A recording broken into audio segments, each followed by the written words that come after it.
कि लोगों में डेंटल अवेयरनेस बहुत कम है। बिफोर बेड आपको ब्रश जरूर करना होता है। हम कितने बार ब्रश करना चाहिए और कितने दिन में हमको एक डेंटिस्ट के पास चले जाना चाहिए? एक एज के बाद उनके दांत झड़ जाते थे। मैक्सिमम टाइम आप देखते रहे होंगे कि बिना दांत के होते थे वो लोग। स्मोकर्स होते हैं या फिर पान मसाला ऐसी चीजें खाते हैं लोग। पर आजकल लोगों को पता ही नहीं है कि कैंसर कैसे हो रहा है। मुंह बंद नहीं होता था प्रॉपरली, पूरे टाइम उनका मुंह हिलता रहता, उनके जॉज हिलते रहते। तो उसकी मतलब मेन समस्या क्या है कि इतना महंगा डेंटल पड़ता क्यों है लोगों को? काफी टाइम बाद डेंटिस्ट के यहाँ विजिट किया और काफी पेन लेके आप गए, पेन स्वेलिंग लेके। बच्चों के इंटीरियर जितने भी सामने के दांत हैं या वो सब में सड़न है। 32 दांतों के लिए 5 साल की पढ़ाई क्यों? तो हमारे लिए क्या ऑफर मिलेगा?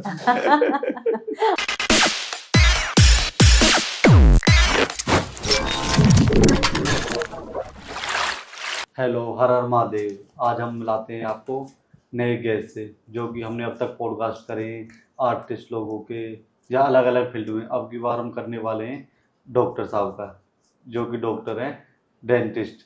अब मिलते हैं, हम आपकी बात कराते हैं डॉक्टर जी से। हेलो, नमस्कार। मैं doctor Reena, founder of social dentist. मैं सेकेंड जनरेशन डेंटिस्ट हूँ और मुझे 13 साल से ज़्यादा एक्सपीरियंस है इस फील्ड में।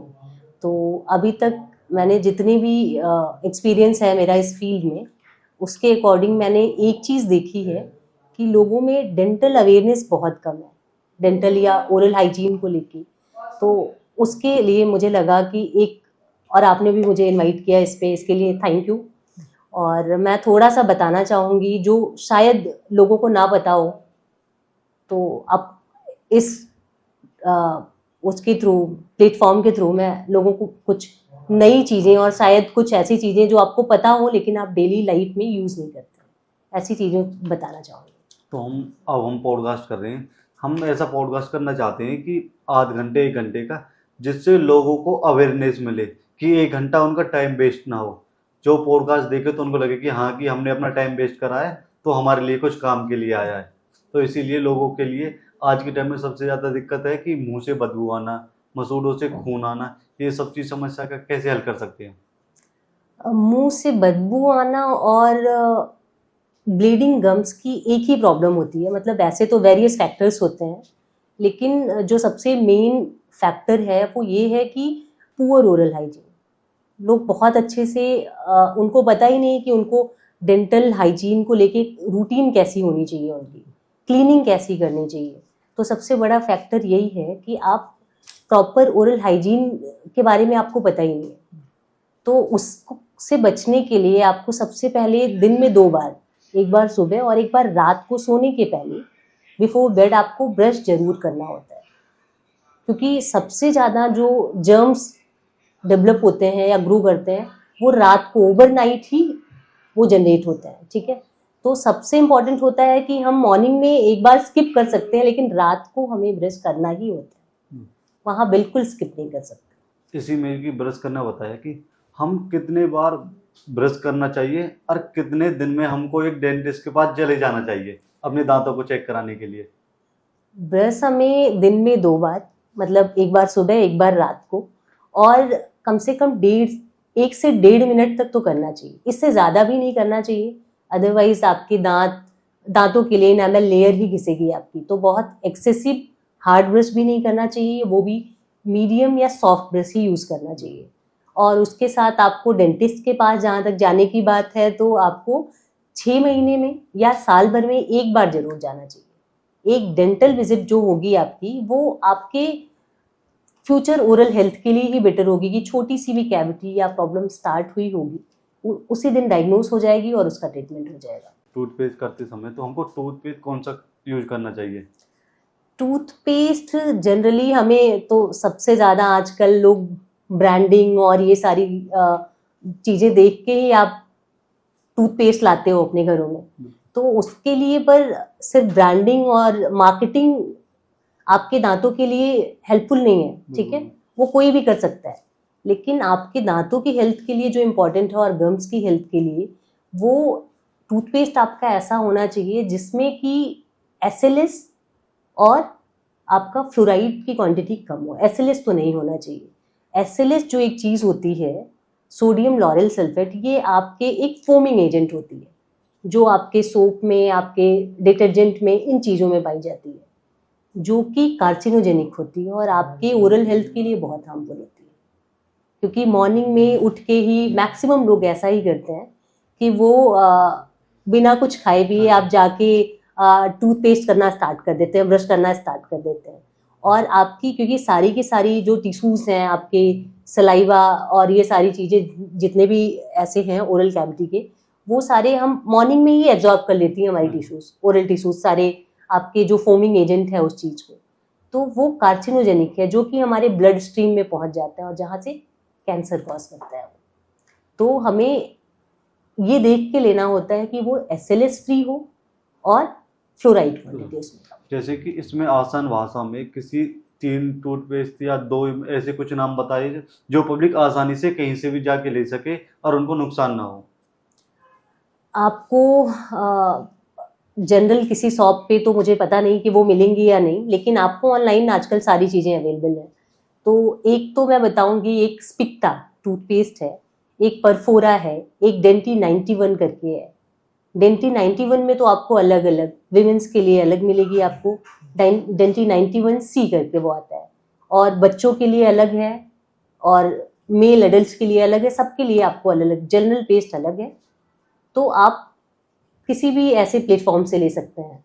इसमें जैसे मेल के लिए अलग, बच्चों के लिए अलग और वुमेन के लिए अलग, इनमें मतलब डिफरेंस क्या क्या, मतलब इनके लिए क्या क्या प्रॉब्लम होती है और उनके लिए अलग अलग क्यों है और उनको क्यों यूज करना चाहिए वो?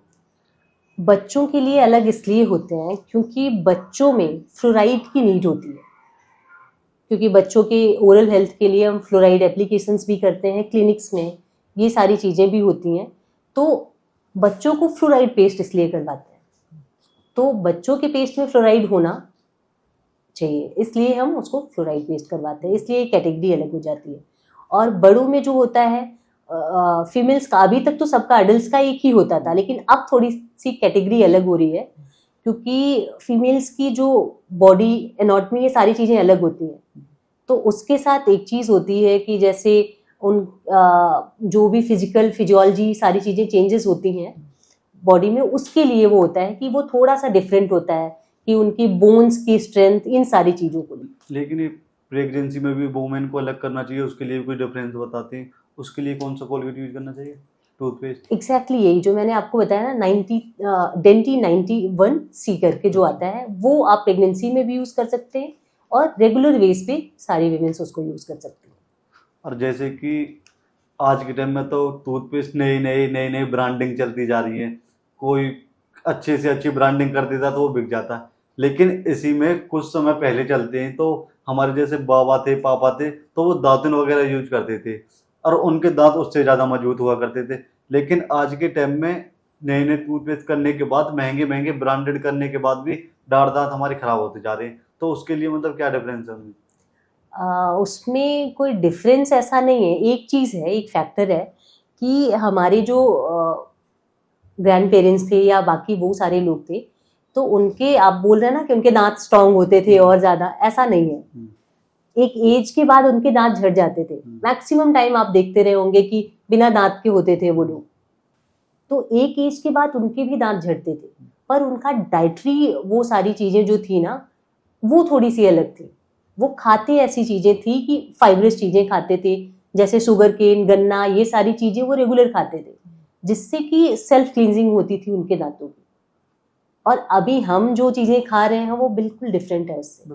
हम सारी स्टिकी चीज़ें खा रहे हैं, बहुत ज़्यादा जंक फूड्स खा रहे हैं, जो कि कहीं ना कहीं हमारे दांतों में चिपक जाते हैं और फिर वहाँ से डीमिनरलाइजेशन स्टार्ट होता है हमारे दांतों का, और क्लीनिंग उतनी हम करते नहीं हैं। अभी जैसे खाने की बात चल रही है, हमारे नए नए एक्टर हैं, बड़े बड़े एक्टर, पुराने एक्टर भी, वो पान मसाला इनकी ऐड करते हैं, इनकी वजह से ओरल कैंसर वगैरह होते हैं, तो इसको किस तरीक़ा से रोक सकते हैं और कैसे पब्लिक पे इस पे विचार करना चाहिए? ओरल कैंसर का, हाँ, सबसे बड़ा जो एक 2-3 फैक्टर्स हैं वो यही होते हैं कि आप अल्कोहलिक लोगों के लिए, या फिर स्मोकर्स होते हैं, या फिर पान मसाला ऐसी चीज़ें खाते हैं लोग, तो वो कैंसर कॉजिंग एजेंट्स होते हैं उसमें, जैसे कि बीटल नट हो गया, सुपारी आपका पान में या पान मसाला में, स्मोकर्स के लिए निकोटीन हो गया, जिसमें टोबैको होता ही होता है, आपको किसी भी फॉर्म में ले रहे हैं वो आपके लिए हार्मफुल ही होगा।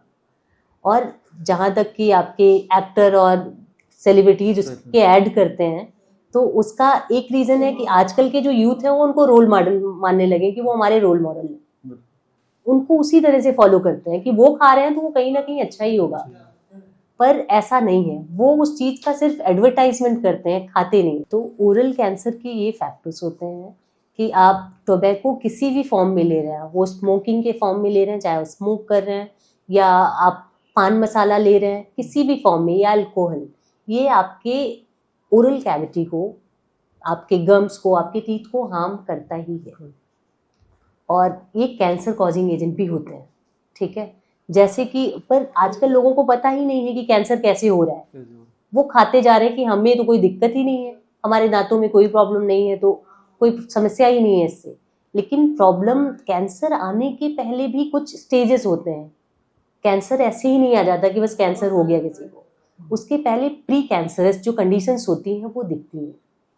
प्री कैंसरस लीजन्स दिखते हैं आपके मुंह में, जैसे कि कुछ वाइट पैचेस या रेड पैचेस, कुछ भी इस तरह की चीजें दिखेंगी, या कुछ लोगों की restricted open oral cavity, oral opening जो होती है वो माउथ कम खुलता है, तो वो भी एक कंडीशन होती है आपकी प्री कैंसर की।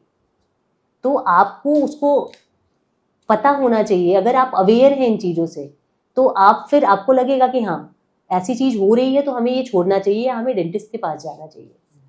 इसी में जैसे कि लोगों की आदत लग चुकी है, खाते खाते अब एक साथ नहीं छोड़ सकते, सब लोग बोलते हैं, तो उनको धीरे धीरे कैसे उससे छुटकारा पाएं।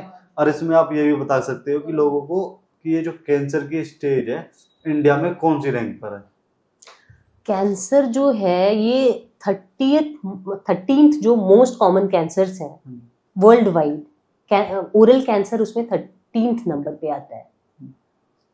तो और ओरल कैंसर की रिकवरी जो होती है, इसमें अगर कोई ठीक भी हो, 30% ऐसे चांसेस होते हैं ठीक होने के, 30-40। अगर कोई ठीक हो भी रहा है तो मैक्सिमम 5 years या कुछ उससे रिकवरी के बाद। इसमें कि जो अक्कल दाढ़ होती है ये कब से स्टार्ट हो जाती है और इसकी वजह से कितनी कितनी प्रॉब्लम झेलनी पड़ती है लोगों को? अक्कल दाढ़ 16 ऑनवर्ड, 16 ईयर से आना स्टार्ट हो जाता है, और 21, 22 या टिल लाइफ वो कभी भी आ सकता है इसके बाद।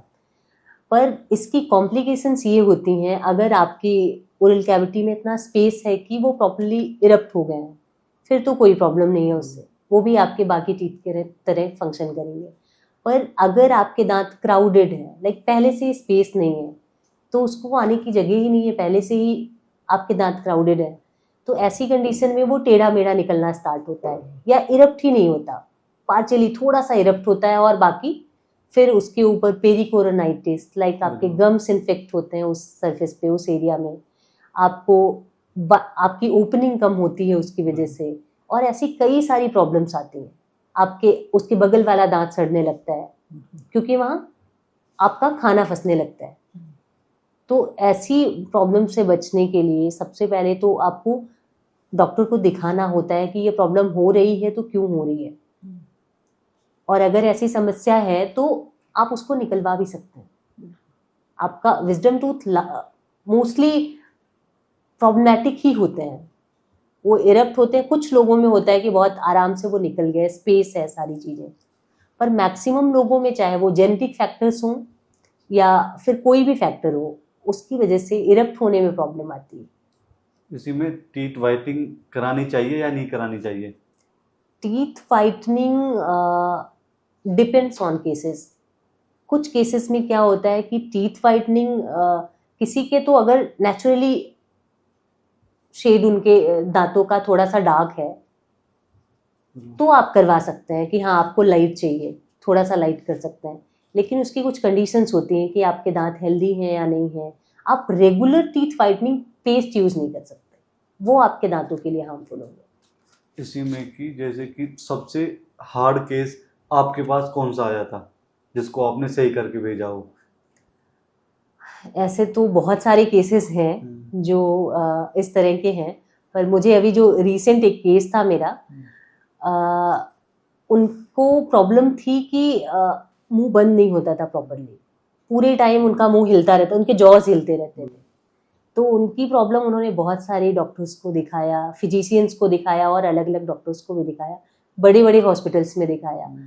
मैक्सिमम डॉक्टर्स ने उनको पार्किंसंस बता दिया कि आपको पार्किंसंस है, मतलब आप इसीलिए ये चीजें आप ऐसे हिल रहे हैं। फिर पार्किंसन मतलब कि एक और बता सकते हो एक अच्छे से हिंदी में लोगों को जो अच्छे से समझ में आए? पार्किंसंस एक डिजीज होती है लोगों में जिसमें कि उनका कंट्रोल नहीं होता, पूरे टाइम उनका हाथ हैंडशेक होते हैं, बॉडी ये ऐसे हिलते रहते हैं, कंपन की तरह की जो होती है। हाँ वो उसी तरह होते हैं, उनका कंट्रोल नहीं रहता, तो वो होती है। और तो डॉक्टर ने उनको डायग्नोज किया कि आपको पार्किंसंस है। ऐसी कंडीशन में फिर उनको पता चला किसी दांत में कोई पेन या कुछ हुआ, वो आए हमारे पास। हमारे पास आने के बाद हमने डायग्नोज किया कि इनकी जो बाइट है वो प्रॉपर नहीं है, किसी एक साइड उनके दांत बंद ही नहीं होते थे, प्रॉपर ओक्लूजन नहीं थी, जिसकी वजह से उनको ये प्रॉब्लम, और बहुत लॉन्ग टर्म से ये प्रॉब्लम थी, जिसकी वजह से उनको उनके जबड़े प्रॉपर बंद नहीं होते थे। ऐसी कंडीशन में हमने उनका कुछ ट्रीटमेंट किया, उनकी बाइट प्रॉपर रिकॉर्ड करके टेम्परेरी लगाया, उसके बाद फिर टेम्परेरी हमने उस पर कैप्स लगाए, टेम्परेरी पूरा प्रोसेस दिया। उसके बाद जब उनकी बाइट प्रॉपर आ गई फिर हमने उनको परमानेंट दे दिया। तो वो मुझे अभी तक वो केस अभी भी याद है कि वो कितना हैप्पी होके गए थे वहां से, कितनी ब्लेसिंग्स दे के गए थे, और फिर वो डॉक्टर को जाके बोल के भी आए थे कि ये डेंटल प्रॉब्लम थी जो आप लोगों ने गलत डायग्नोज किया। मतलब ऐसे केसों को करके जब खुद को कैसा फील होता है कि आपने किसी को सही करके भेजा और बड़े बड़े हॉस्पिटल के लोगों ने मना कर दिया था कि ये कुछ और प्रॉब्लम ये नहीं हो पाएगी, और आपने उसको कुछ महीनों में ठीक करके भेजा, तो मतलब कैसे उसको करते हो? ऑब्वियसली बहुत अच्छा फील होता किसी की ब्लेसिंग्स लेना या फिर किसी के फेस पे स्माइल लाना। इसीलिए मैंने ये फील्ड भी चूज किया क्योंकि मुझे दूसरों के फेस पे स्माइल लाना बहुत पसंद है। क्लिनिक पे जैसे हमने भी विजिट करा तो इनकी क्लिनिक पे मतलब डॉक्टर हैं, लेकिन जब आते हैं तो जाते हैं कि हम डॉक्टर के पास जा रहे हैं, लेकिन तब वहां से आप अपना ट्रीटमेंट करवा के आते हो तो आपको लगता है कि हम एक दोस्त के पास गए थे और वहां से आ रहे हैं, कि मतलब कि अब दांतों में कि जैसे दांतों में दर्द हो गया ऐसा कुछ भी नहीं करती, तसल्ली पूर्वक आपका अच्छे से काम किया जाता है, बिल्कुल एक दोस्त की तरह करा जाता है कि आपको ज्यादा दर्द नहीं। और सबसे ज्यादा बच्चे जो कि बहुत आते तो शायद डर डर के, लेकिन जाते खुश हो के रहे, तो उन बच्चों के लिए जो आते हैं बच्चे खुश होकर जाते हैं, उनके लिए कैसा महसूस होता है बच्चों के साथ? बच्चों के साथ तो फिर वही है कि आप किस तरह से उनको ट्रीट कर रहे हो, क्योंकि डेंटल फोबिया तो हर किसी के अंदर होता है, बड़ों के अंदर होता है, तो वो तो बच्चे होते हैं फिर भी, पर आप उनको कितना फ्रेंडली फील कराते हो, कितना फैमिलियर फील कराते हो उनको, कि वो किसी क्लिनिक में नहीं आए हैं, वो बस एक विजिट है जो कि डेंटल हाइजीन के लिए है, उनकी नॉलेज के लिए है, तो उस तरह से रिलेट कर पाते हैं और फिर हैप्पीली जाते हैं। इसी में कि डेंटल को बताया जाता है कि सबसे ज्यादा महंगा डेंटल ही पड़ता है, तो उसकी मतलब मेन समस्या क्या है कि इतना महंगा डेंटल पड़ता है क्यों है लोगों को? वो आने से इसीलिए ज्यादा लोग डरते हैं कि हम जाएंगे इतने पैसे हमारे पास है नहीं और ज्यादा खर्चा हो जाएगा। ऐसा ये एक मिथ है कि डेंटिस्ट्री बहुत महंगी है, ऐसा बिल्कुल भी नहीं है। डेंटल ट्रीटमेंट्स एक्सपेंसिव तब होते हैं जब आप उनको नेग्लेक्ट करते हो और एक ऐसी स्टेज पे पहुंचा देते हो जहां पे उसका ट्रीटमेंट भी एक्सपेंसिव हो जाता है और आपको काफ़ी सफ़र भी करना पड़ता है। जैसे मैं एक एग्जांपल दे रही हूँ आपको कि आपने काफ़ी टाइम बाद डेंटिस्ट के यहाँ विजिट किया और काफ़ी पेन लेके आप गए, पेन स्वेलिंग लेके, उस टाइम अगर आपने वो पहले दिखा लिया होता तो शायद एक छोटी सी फिलिंग या एक क्लीनिंग से वो ठीक हो जाता। आज वही चीज़ आपकी रूट कैनाल या एक्सट्रैक्शन में कन्वर्ट हो गया, जिसकी वजह से आपका एक्सपेंस जहाँ 500 या 1000 आना था वहाँ आप 3000, 5000 टू 10,000 तक आ रहा है, या और एक्सपेंसिव अगर आप इम्प्लांट करवा रहे हैं तो और एक्सपेंसिव हो रहा है। तो ये कम्प्लीटली आपके ऊपर डिपेंड करता है कि आप अपनी प्रॉब्लम्स को निगलेक्ट कर रहे हो और एक ऐसी कंडीशन में पहुंचा रहे हो जहां उसको ट्रीट करना भी काफ़ी एक्सपेंसिव हो गया है। जैसे इसी में डेंटिस्ट कोर्स करके आते हैं, अपना कंप्लीट कोर्स करते हैं, ज़्यादातर इसमें देखा जाता है कि लोग अपने क्लिनिक की तरफ ज़्यादा चलते हैं, एक जॉब पर कम क्लिनिक की तरफ ज़्यादा चलते हैं। तो उसमें आपको जैसे 13 साल की नॉलेज है, आपके पिताजी को भी नॉलेज है, उन्होंने भी कोर्स करा, उनको तो ज़्यादा नॉलेज है आपसे भी, तो इसी में आप क्या बोलना चाहोगे कि अपना क्लिनिक खोलना चाहिए या कुछ दिन और काम जॉब करनी चाहिए, मतलब एक कैसे पब्लिक को बताना चाहोगे इसमें बेस्ट क्या चीज़ है? बेस्ट ऑलवेज जब आपके पास एक्सपीरियंस है वही बेस्ट है आपको एक सेल्फ प्रैक्टिस के लिए, क्योंकि सर्टिफाइड डॉक्टर्स तो हर कॉलेज आपको सर्टिफिकेट दे के भेज रहा है। 5 साल में आपका यूजी कंप्लीट हो गया, उसके 3 साल बाद आपकी पीजी कंप्लीट हो गई, आप सर्टिफाइड डेंटिस्ट तो हो गए। लेकिन ये बिल्कुल भी कॉलेज से निकलने के बाद ये बिल्कुल नहीं होता। और आजकल के कॉलेजेस जिस तरह से बच्चों को निकाल रहे हैं, इनकी ओपीडीज ही इतनी कम है कि जो भी बच्चे वहां से निकल रहे हैं, स्टूडेंट्स वहां से निकल रहे हैं पास आउट होके, उनके पास कुछ भी कोई नॉलेज नहीं है। बुक की नॉलेज तो फिर भी होगी लेकिन क्लिनिकल नॉलेज नहीं है, जिसकी वजह से वो अगर क्लिनिक्स में एंटर भी करते हैं तो वो खुद को तो छोड़ दीजिए लेकिन पब्लिक को कितना हार्म कर रहे हैं। ये बिल्कुल भी है कि ये एक तरह की क्वेकरी ही है कि आपको नॉलेज कुछ नहीं है और सारी चीजें बुक्स की नॉलेज से तो होती भी नहीं है।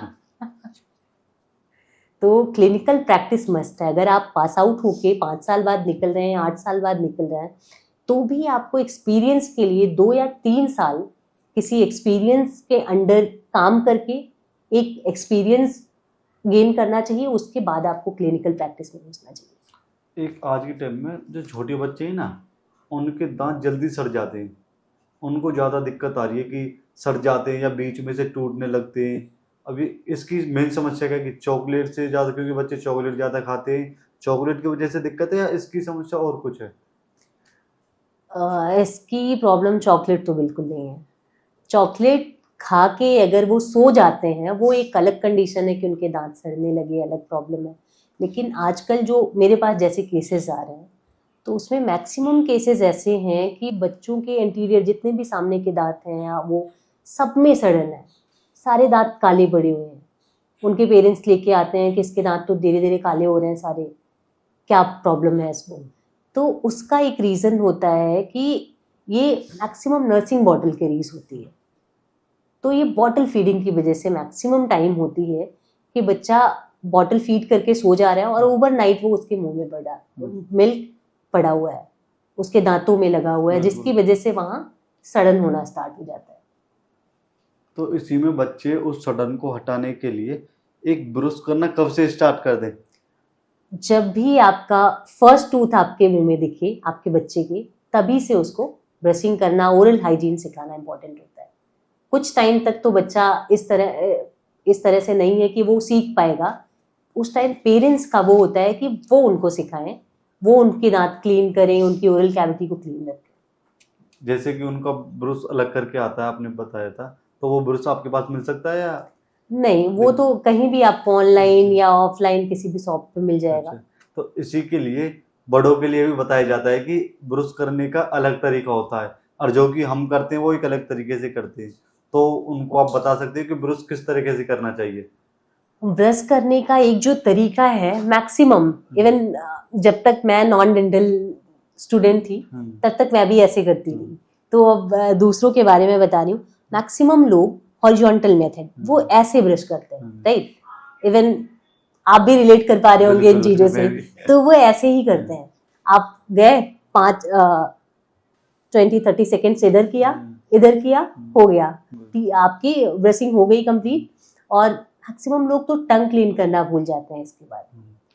तो ये सारी चीजें इंपॉर्टेंट हैं कि अगर आप ब्रश करने जा रहे हैं, फर्स्ट तो आपका जो ब्रश हो वो ऐसा होना चाहिए, सॉफ्ट या फिर मीडियम सॉफ्ट होना चाहिए, हार्ड तो बिल्कुल भी नहीं होना चाहिए।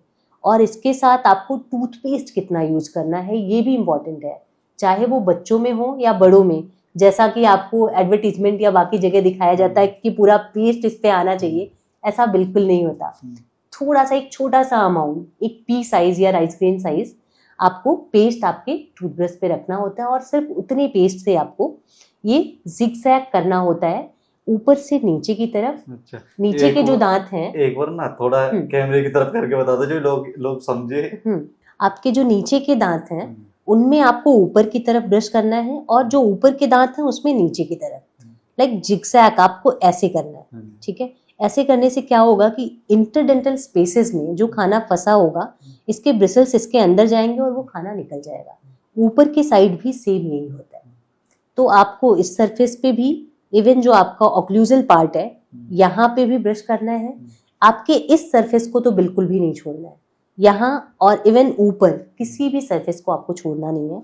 और उसके बाद आपको टंग क्लीन करना, ये भी मैंडेटरी होता है, क्योंकि मोस्ट ऑफ द टाइम लोग जो कंप्लेन करते हैं कि मुंह से बदबू आ रही है या इस तरह, वो टंग की क्लीन ना होने की वजह से भी आती है। तो आपको टंग क्लीन भी करना होता है, प्लस टूथ ब्रशिंग भी करना होता है, वो भी 2 बार, सुबह और रात को भी सोते टाइम। इसी में एक दांतों में झंझनाहट आना। और एक चीज मैं और आपको इंटरप्ट करूंगी, एक चीज और होती है, कुछ लोगों में, मैक्सिमम बहुत सारे लोगों में आजकल कैप्स और ब्रिज लगे हुए होते हैं, चाहे उन्होंने इम्प्लांट करवाया है या कैप लगवाया हुआ है या ब्रिज लगा हुआ है। ऐसी कंडीशन में खाना फंसने लगता है उनके दांतों में, तो उसके लिए एक इंटरडेंटल ब्रश आता है, ठीक है। ये आपको दांतों के बीच में रखना होता है और इसके बीच में खाना फंसा होता है जो वो निकल आता है। अगर ये चीजें आप रेगुलर फॉलो करें तो आपको डॉक्टर के पास आने की जरूरत ही नहीं पड़ेगी। ये दांतों में झंझनाहट आना, ठंडा लगना, तो इसकी क्या समस्या है और इससे कैसे छुटकारा पा सकते हैं? दांतों में झंझनाहट आने के कई सारे फैक्टर्स होते हैं। इसमें कुछ तो इस तरह के फैक्टर्स भी होते हैं कि बहुत सारे लोग कोल्ड ड्रिंक्स बहुत पीते हैं, सॉफ्ट ड्रिंक्स और ऐसी चीज़ें, बेवरेज। और कुछ लोग होते हैं, कुछ मैकेनिकल वो भी होते हैं, फैक्टर्स भी होते हैं कि किसी के दांत बहुत घिस रहे हैं, चाहे वो हार्ड ब्रशिंग की वजह से हो या कुछ लोग दांत किटकिटाते हैं उसकी वजह से भी होता है। तो ये सारे फैक्टर्स होते हैं आपके सेंसिटिविटी के, कि आपके दांत के जो ऊपर का एक सबसे हार्डेस्ट लेयर है एनामल, जिसको एनामल कहते हैं, वो जब खिस जाता है तब सेंसिटिविटी स्टार्ट होती है। जब आपका डेंटिन जो एक मिडिल पार्ट होता है टूथ स्ट्रक्चर का, वो जब एक्सपोज होता है तब आपको सेंसिटिविटी स्टार्ट होती है। इसी में एक गलत डेंटल के पास जाना वो कितना हानिकारक हो सकता है, और कैसे लोग पहचान करें कि ये डेंटिस्ट अच्छा है या बेकार है? अभी तो सोशल मीडिया और बाकी चीज़ों के टाइम में तो मैं आपको बोलूँगी कि ये बहुत इजी हो गया है अभी कि आप उनके रिव्यू भी देख सकते हैं, हाँ, आजकल के टाइम में। और आप उनका एक्सपीरियंस देखिए, हाँ, वो कैसे कॉलेज से हैं, बहुत सारी चीज़ें हैं जो आप देख के वो कर सकते हैं। बाकी आज के टाइम में तो बहुत सारे ऐसे प्रैक्टिशनर भी हैं जिनके लिए बिजनेस है। बिल्कुल। तो ऐसी कंडीशन में एक अच्छा डॉक्टर भी सर्च करना बहुत डिफिकल्ट है, पर सोशल मीडिया के टाइम में आप कर सकते हैं। जैसे कि आपने पहले जॉब करी, जॉब के बाद आपने क्लिनिक खोला, तो इन सब चीज़ों के साथ साथ आपको किन किन समस्याओं का सामना करना पड़ा? बहुत सारी ऐसी प्रॉब्लम्स आती हैं जब आप एक तो मेरे फादर भी डेंटिस्ट हैं, तो मुझे तो काफ़ी एक्सपोजर वहीं से मिल गया कि मेरा फर्स्ट डे ऑफ कॉलेज मैं प्रैक्टिस भी कर रही हूँ उसके पैरेलली, क्योंकि सैटरडे संडे मैं फादर के साथ प्रैक्टिस ही करती थी क्लिनिक में। तो वो मेरे लिए एक बहुत बेनिफिट वाला चीज़ था, जिससे कि सबको नहीं मिलता है ये। बिल्कुल। तो वो अच्छा था मेरे लिए। और उसके साथ साथ प्रैक्टिस के साथ साथ मुझे कहीं भी अगर डिफ़िकल्टी आई, लाइक आफ्टर कॉलेज भी मैंने, भले मेरे फादर का वो था, पर बहुत सारी ऐसी नई चीज़ें हैं आजकल, बहुत सारी टेक्नोलॉजीज और नई इन्वेंशंस आ रही हैं हमारे डेंटिस्ट्री में भी। तो ऐसी कंडीशन में मैं कॉलेज के बाद और एक्सपोजर के लिए मैंने और सारे कोर्सेज किए और आगे भी कहीं और अच्छे हॉस्पिटल्स में जॉब भी किए, एक्सपोजर्स भी लिए।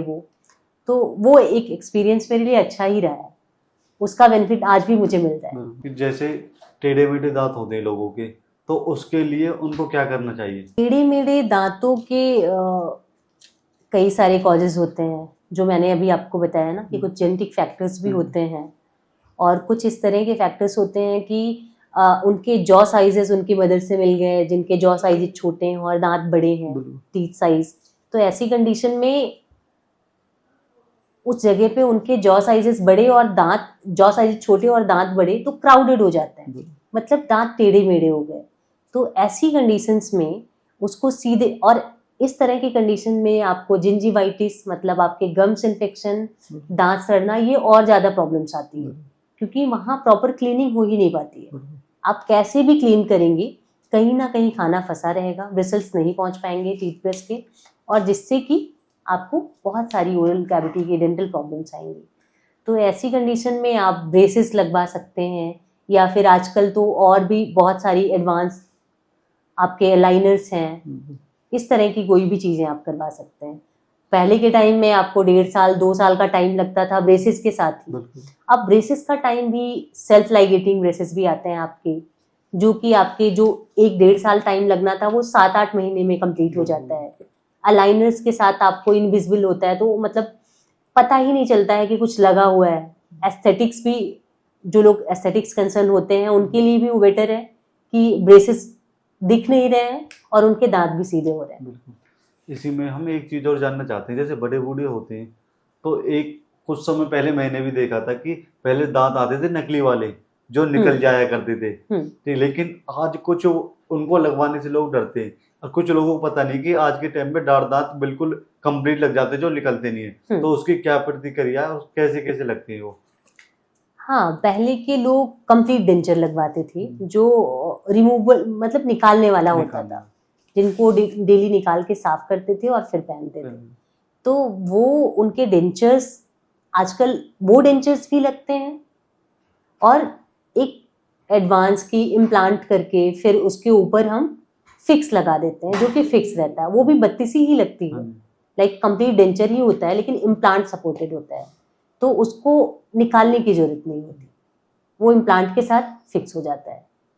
तो किसी को लगवाना हो तो उसमें कितना खर्चा आ जाता है? इसमें कई सारी वो हैं इम्प्लांट। अगर आपका, जैसे कि मैं डेंचर्स की बात करूं तो डेंचर्स भी अलग अलग कॉस्ट के आते हैं, जैसे कि 15,000 से लेके 20,000 25,000 ऐसे आता है। और आपका जो इम्प्लांट है वो पर इम्प्लांट आपका 15-20,000 से स्टार्ट होता है। अलग अलग कॉस्ट हैं, आप किस तरह का लगवा रहे हैं ये कम्प्लीटली उस पर डिपेंड करता है, और आपकी बोन की कंडीशन क्या है। हम आपसे एक चीज़ और जानना चाहते हैं कि जैसे क्लिनिक में जाके हम दांतों को अपने को साफ कराते हैं, लेकिन कुछ लोगों के अंदर ये है कि हम उनको साफ कराएंगे तो हमारे दांत हिलने लगते हैं, तो ये सब सच है या झूठ है? ये एक मिथ है कि दांत हिलने लगते हैं साफ करवाने के बाद, ऐसा बिल्कुल भी नहीं है।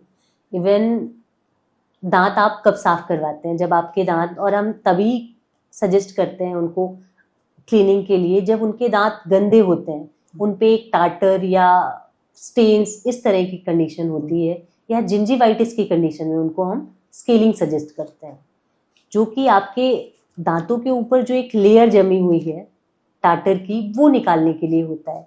या फिर जो आपके गम्स इन्फेक्टेड हैं, आपके स्वॉलन गम्स हैं, उसकी वजह से जिंजीवाइटिस है आपको, उसमें आपको हेल्प मिलती है।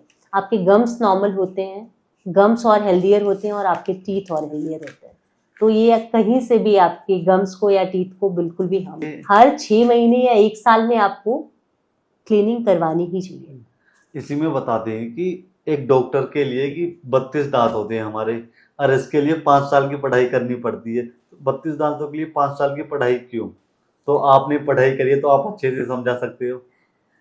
ऐसे, हाँ, 32 दांतों की पढ़ाई तो है, लेकिन सिर्फ 32 दांतों की पढ़ाई नहीं है। 32 दांतों के साथ आपके टंग, आपकी ओरल कैविटी, आपके लिप, मतलब सारी चीजों की स्टडी होती है इसमें, जो कि 5 साल भी कम होते हैं उसके लिए। 5 साल निकलने के बाद भी हम पीजी करते हैं, पीजी के बाद भी हम और एक्सपीरियंस गेन करके फिर क्लिनिकल प्रैक्टिस में आते हैं, तो इसके लिए 5 साल भी कम होते हैं। इसी में जैसे कि पढ़ाई करते हैं, करके आते हैं, तो उनको दिक्कत होती है प्रैक्टिस करने के लिए, तो उनको वो प्रैक्टिस कैसे कर पाए अच्छी तरीके से? जो प्रॉब्लम्स आती हैं प्रैक्टिस में, वो आजकल तो बहुत सारी और चीज़ें हैं। पहले ये चीज़ें नहीं थी, इतनी फैसिलिटीज़ नहीं थी। आज के टाइम में तो अगर कोई न्यू प्रैक्टिशनर है जिसने नई क्लिनिक खोली है, इस तरह की चीज़ें हैं, तो आजकल तो आपको कंसल्टेंट भी मिलते हैं कि आपको कोई बड़ी प्रॉब्लम आई, आपकी क्लिनिक में कोई ऐसा पेशेंट आ गया जो आप हैंडल नहीं कर सकते, उसके लिए आप कंसल्टेंट भी बुला सकते हैं कि आपके सीनियर्स आते हैं, आपकी वो प्रॉब्लम सॉल्व करके जाते हैं, वो केस करके चले जाते हैं, तो आपके लिए वो भी एक तरह से बेनिफिट है। पर कोई भी ऐसी चीज़ नहीं करनी चाहिए जिसमें आपको उतना एक्सपीरियंस नहीं है, आपको नहीं आ रहा है, तो ऐसी कंडीशन में, ऐसी जगह आपको हाथ ही नहीं डालना होता। आप किसी की हेल्प ले लो, वो ज़्यादा सही है। जैसे कि आपने अपना क्लिनिक खोला, इसका मतलब कैसे दिमाग में आया कि इसका नाम सोशल डेंटिस्ट रखना चाहिए? सोशल डेंटिस्ट रखने का एक ही मोटिव था कि हमें सोशली ज़्यादा कनेक्ट होना था, हमें सोसाइटी के लिए कुछ करना था, लोगों के लिए कुछ करना था। और वो भी क्लिनिक तो बहुत सारे लोग खोलते हैं, लेकिन एक जो आप पब्लिक से कनेक्ट कर रहे हो ना, उसको ऐसी सर्विसेज देके, और वो भी हर जितने भी जिस तरह के भी लोग आपके पास आ रहे हैं, हर तरह के लोगों को उनके अकॉर्डिंग, एक इंडिविजुअल पर्सन को उसके नीड्स के अकॉर्डिंग ट्रीटमेंट देना और उनसे कनेक्ट करना। तो हमारा जो मोटिव है सोशल डेंटिस्ट का, वो यही है कि जितने भी हमारे पेशेंट हैं वो हमारे लिए एक फैमिली है।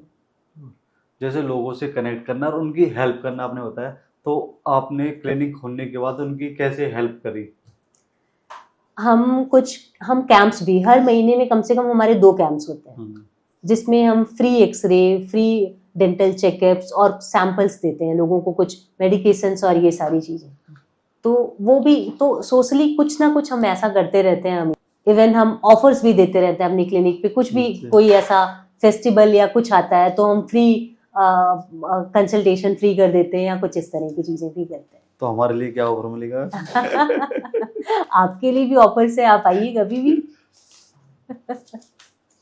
तो मैम, जैसे लोगों ने ये पॉडकास्ट देखा, अपना टाइम वेस्ट करा, टाइम वेस्ट का क्या कहना कि लोगों ने हमारा पॉडकास्ट देखा, तो उनके लिए इससे क्या बेनिफिट हो कि आप उनको बता पाएँ कि बिना क्लिनिक पे जाए, बिना डॉक्टर के पास, वो खुद कैसे अच्छे रह सकते हैं?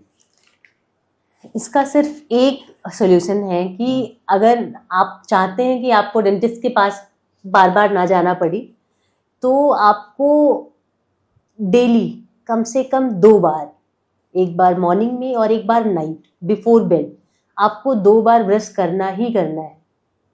और उसके साथ आपको अपनी ओरल हाइजीन, फ्लॉसिंग करना है, मतलब क्लीन करते रहना है अपने दांतों को। अगर और एक रेगुलर, जो मैंने आपको बताया कि स्केलिंग, आप 6 मंथ में नहीं तो 1 साल में जरूर करवाना चाहिए। अगर ये चीजें करवा रहे हैं तो आपको बार बार डेंटिस्ट के पास जाने की जरूरत ही नहीं।